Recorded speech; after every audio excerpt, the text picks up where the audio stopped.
Hey y'all, it's Elizabeth, and today I am here with one of my good friends since about first grade, Hannah Weeks. So Hannah, if you want to go ahead and introduce yourself and give us a little background about what you're going to be talking about today.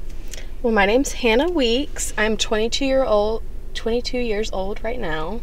I went to high school at Lovejoy High School in Lucas, Texas. I graduated, and at 19, I moved to LA to pursue a dance career. Slay. So tell us a little bit about what first got you into dancing. What first got me into dancing, my mom put me in dance lessons when I was 3. She said that I was a very busy girl, so she needed to find an outlet for me to use all of that energy up. So I started off just as a hobby, like a lot of my friends at school were doing, and then I actually saw one of my brother's friends perform at their talent show, and that really sparked my interest into the performance aspect of dance and kind of get more serious about it, about competing. For sure. Okay, so you talked a little bit about in your intro how you didn't go to college. Mm-hmm. You're in college now, but at first you went straight to LA. So talk about what the best thing about doing an untraditional post-high school route is, and then what the worst thing is also.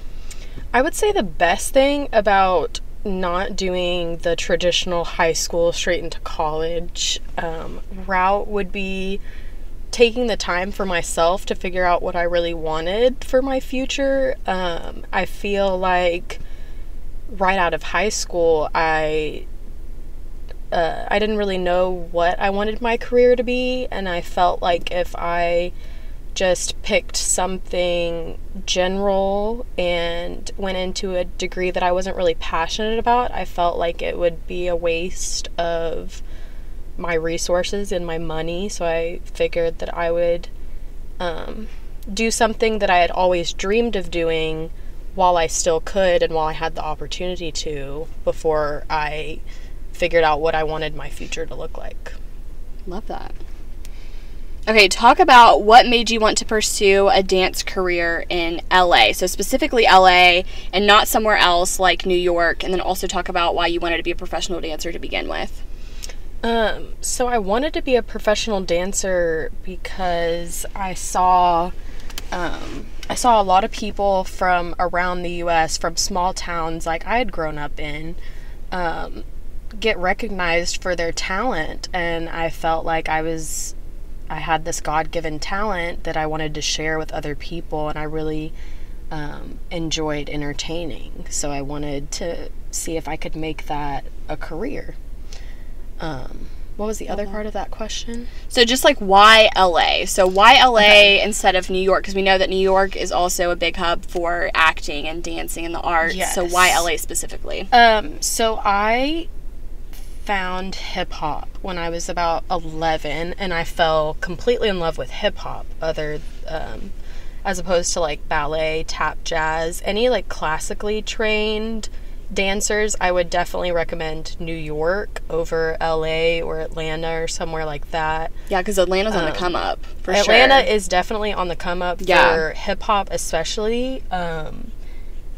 The music industry is kind of something that you have to follow as a hip hop dancer, especially because a lot of artists are looking for that kind of vibe, if you will. So you kind of have to see, if you were wanting to be a backup dancer for somebody, you would kind of have to look at where they're stationed at if you wanted to be around them and around the opportunities that would get you to where you wanted to be. So that's why I chose LA for kind of like the urban hip hop culture that I was looking for, as opposed to New York. Cool. So you were wanting to specifically, your dream was to be a backup dancer, correct? Yes. Okay. Yes. Gotcha. Okay, so talk a little bit about what the worst thing about being a professional dancer in LA was. In LA, it is all about social media and the influence that you have on social media, and that was something that I had never really been aware of. Yeah, that's interesting. I didn't find out until I moved there that it was such a huge part of being a dancer in the industry, is that you're marketable, that you already have engagement and followers on Instagram.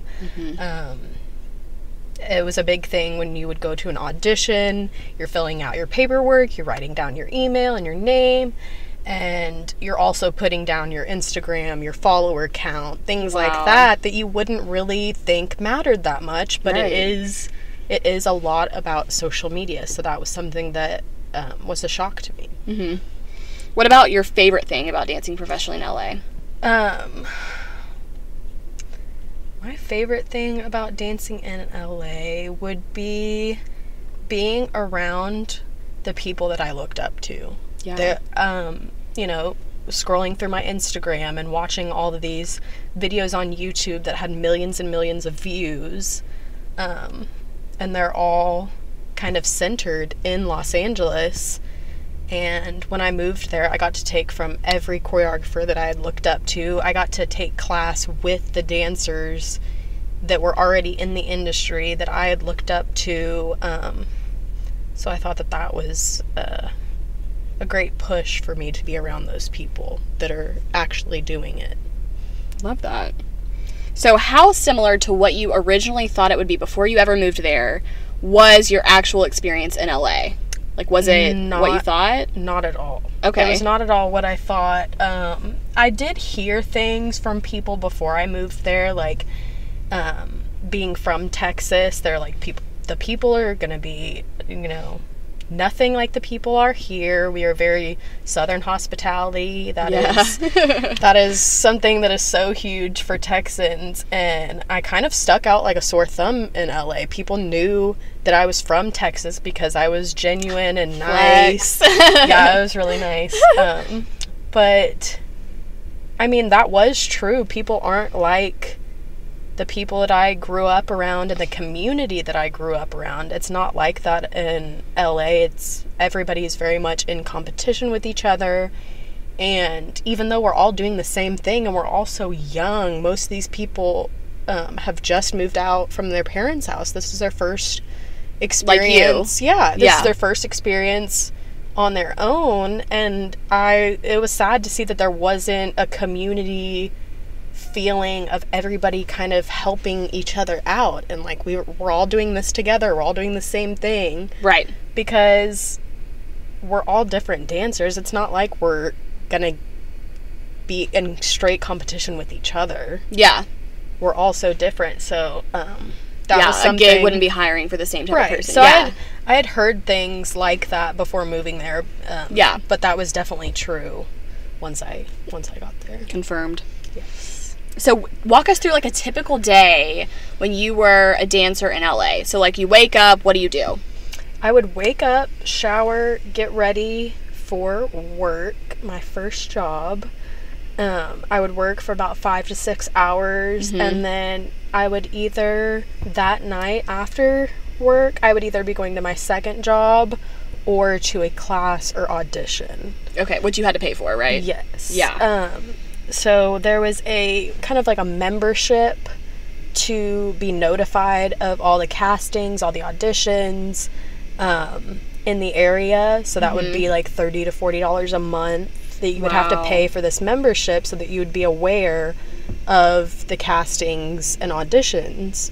And then classes could be anywhere from $10 to probably like $25 per class. Yeah. Okay, so talk a little bit about your favorite gig. So, like, what was your favorite job that you got? So, I actually, in the year that I lived out there, I only got booked for one job. Wow. So, if y'all don't know, like, y'all need to go look up Hannah. Like, she's an amazing dancer. So, thank you. As a friend, I'm obviously very biased, but I'm like, I disagree. So, I had gone to a class, and I had seen, you know, the choreographer posted on Instagram, I'm having class tonight and I will be picking people for a project. Right. And so that was the reason that I went to that class. And get your name out there. And it just so happened that he noticed me at his class and got my Instagram, and then he DM'd me from there saying that he wanted me to be a part of his project. Cool. That's awesome. It was nice to be validated and recognized for, you know, what I was out there doing for so long, and then somebody finally to be like, okay, I see you.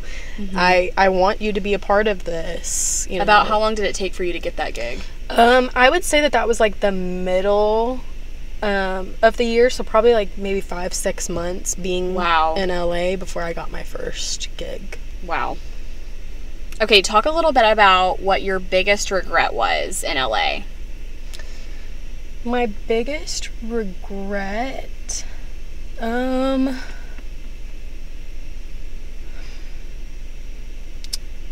feel like I stayed very true to my morals. I felt like I didn't really, what's the word? Like, conform? Yeah, I didn't really conform. I didn't really, change myself that much, or I wasn't like heavily influenced. There was opportunities for me to do things that were out of my comfort zone, or maybe things that I wouldn't necessarily agree with, but I just didn't reach out and grab those opportunities. If I didn't feel comfortable doing something, I wasn't gonna volunteer myself to do so. But did you see people around you doing that? Yes.